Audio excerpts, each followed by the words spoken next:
दोस्तों इमेजिन करो, एक सुबह आप सोकर उठते हो, फटाफट आप तैयार होकर अपने बालकनी में जाते हो ताज़ी हवा खाने के लिए, पर तभी आपको कुछ ऐसा दिखता है। तो दोस्तों इस situation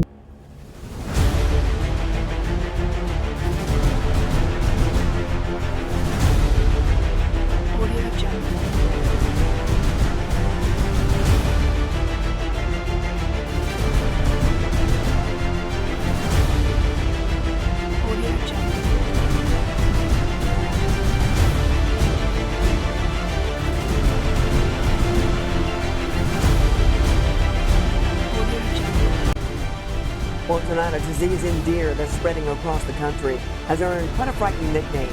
It's called the zombie deer disease. Now, so far, no cases have been reported here in Indiana, but according to the CDC, has already been found in 24 other states. Now, the deadly illness. The zombie deer disease has returned, and experts say it's spreading. While it sounds like something out of The Walking Dead, chronic wasting disease is actually very real. And as Fox 5's Stephanie Bertini shows us, there's concern it could jump to humans. Chronic wasting disease or CWD, dubbed zombie disease. में आपका क्या reaction होगा? अगर मैं आपसे कहूँ कि ऐसा सच में हो सकता है, अगर आप इंस्टा पर थोड़े बहुत भी एक्टिव हो तो आपने ये वाली रील्स तो देखी ही होंगी, जिनमें ऐसा दावा किया जाता है कि 2024 will be affected by zombie apocalypse, और ये वायरस इस बार डियर्स की मदद से फैलेगा। क्या सच में ह्यूमैनिटी को कोई खतरा है, फिर ये भी रील की दुनिया की बस एक और अफवाह है? आइए जानते हैं आज की इस वीडियो में। एंड इस बार मैं आया हूँ डिटेल में रिसर्च करके इस टॉपिक के ऊपर, और आपको पूरा सच बताने इस वीडियो में। तो आइए चलिए शुरू करते हैं। हमने ज़ॉम्बी डियर्स के बारे में तो बात की, पर आखिर ये ज़ॉम्बी डियर्स है क्या, और आखिर ये किस तरह का वायरस है जो कि डियर्स को ज़ॉम्बीज़ में कन्वर्ट कर रहा है? दोस्तों असल में इस डिज़ीज़ का नाम है CWD, क्रॉनिक वेस्टिंग डिजीज़, जो कि डियर्स में बेसिकली पाया जाता है और उसकी सारी प्रजातियों में, जैसे कि mule deer, white tail deer, red deer, sika deer, elk, moose और भी बहुत से।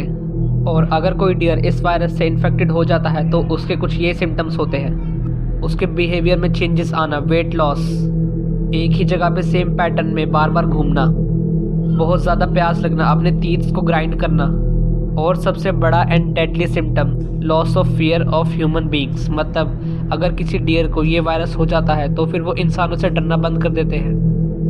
आपको इस बारे में तो पता ही हो कि डियर्स कितने ज़्यादा शाई एनिमल्स होते हैं, वो किसी को भी देखते ही भाग जाते हैं। अगर किसी डियर को ये वायरस हो गया तो वो किसी से नहीं डरेगा।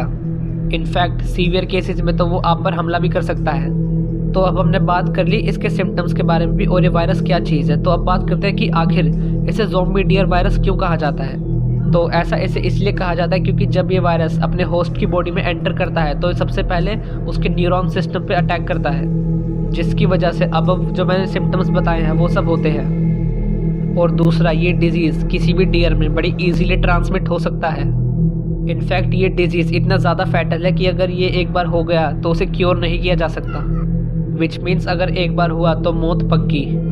पर इस वायरस का इंसानों से क्या लेना देना है, क्योंकि ये वायरस तो डियर्स का है। तो इधर मैं आपको बताना चाहूँगा कि सिचुएशन सच में काफ़ी ज़्यादा सीरियस है। हमने अभी बात की कि ये वायरस कितना ज़्यादा डेडली है और कितना ज़्यादा कंटेजियस भी, और इस बार ये डिस्कशन में इसलिए आ रहा है क्योंकि इसके केसेस एनुअली 20% से बढ़ रहे हैं। और ऐसा मैं नहीं कह रहा हूँ, बल्कि साइंटिस्ट कह रहे हैं जो इस पर रिसर्च करते हैं। और अगर ऐसे ही इसके केसेस बढ़ते रहे तो इससे ज़्यादा देर नहीं लगेगी इंसानों में ट्रांसमिट होने में, क्योंकि ये ऐसा वायरस है जो कि अपने होस्ट की बॉडी के अकॉर्डिंग इवॉल्व करता रहता है। इसीलिए अगर ये किसी इंसान की बॉडी में चला गया और उसके हिसाब से इवॉल्व कर गया तो सच में क़यामत आ जाएगी। इनफैक्ट साइंटिस्ट ने ये भी कंफर्म किया है कि ये वायरस इंसानों में फैल सकता है, और इसके फैलने के चांसेस 75% हैं। इनफैक्ट इस वायरस को जल्दी ख़त्म भी नहीं किया जा सकता, क्योंकि ये वायरस किसी सरफेस पर काफ़ी लंबे समय तक जिंदा रह सकता है। इनफैक्ट इसको ख़त्म करने के लिए 600 डिग्री सेल्सियस तक का टेम्परेचर चाहिए, तभी इसे मारा जा सकता है। पर अगर अब भी आपको ऐसी ग्रेविटी समझ नहीं आ रही तो रुको, अभी मैं समझाता हूँ कि ये कितना ज़्यादा सीरियस सिचुएशन है। तो देखो, हमारे देश में तो नहीं बल्कि बाहर के कई देशों में डियर के मीट को बहुत ज़्यादा कंज्यूम किया जाता है खाने के लिए, और जिस तेज़ी से ये वायरस फैल रहा है, साइंटिस्ट के एस्टिमेट्स के अकॉर्डिंग थाउजेंड्स ऑफ लोगों ने इसके मीट को कंज्यूम भी किया होगा। Including virus. और जिस तरह से ये इवॉल्व कर रहा है, इसे कुछ टाइम नहीं लगेगा इंसानों की बॉडी को अडेप्ट करने में। तो हाँ, सिचुएशन का सच में काफ़ी ज़्यादा सीरियस है। और अगर अब भी आपको ये सब झूठ लग रहा है तो मैंने डिस्क्रिप्शन में आर्टिकल्स के लिंक दिए हुए हैं, आप चाहो तो खुद भी पढ़ के कन्फर्म कर सकते हो। इनफैक्ट ये सारे आर्टिकल्स ट्रस्टेड वेबसाइट्स के हैं, so you can go and check it out. और एक और बात, ऐसा नहीं कि पहला वायरस होगा जो कि इंसानों में फैलेगा, बल्कि पास्ट में ऐसे कई वायरस हुए हैं जो कि पहले एनिमल्स में थे बट इंसानों में फैल गए। तो आइए ज़रा उनके बारे में भी मैं आपको बताता हूँ। आपने एड्स का नाम तो सुना ही होगा। जी हाँ, वही एड्स जो कि अगर आपको हो गया तो ये आपकी बॉडी का डिफेंस मैकेनिज्म ही ख़त्म कर देता है। और क्या आपको पता है ये वायरस कहाँ से फैला था? ये वायरस असल में चिंपैंजीज में पाया जाता है और ह्यूमन बीइंग्स को लगता था कि ये वायरस हमें नहीं फैल सकता क्योंकि हमारी इम्यूनिटी बहुत ज़्यादा स्ट्रॉन्ग है। पर देखो आज भी 39 मिलियन पीपल इस वायरस के शिकार हैं। और सिर्फ एड्स ही नहीं बल्कि इन्फ्लुएंजा जो कि बर्ड्स में पाया जाता है, वो तक भी इंसानों में फैल गया था। स्वाइन फ्लू, सार्क, मर्स, ये सारी बर्ड्स की बीमारियां हैं जो कि इंसानों में फैली हुई है। इनफैक्ट आज भी कई लोगों को ये बीमारियां होती हैं। रेबीज़ जो किसी एनिमल के काटने से हो जाता है इंसानों में, और मुझे आपको बताने की ज़रूरत नहीं कि ये वायरस कितना ज़्यादा डेडली होता है, जो कि डॉग्स के काटने पर भी आपको हो सकता है। और अगर बात करें सबसे रिसेंट एग्जाम्पल की, तो कोरोना जो कि बैट्स का वायरस था, पर फिर भी उसको खाने से इंसानों के अंदर फैला ना।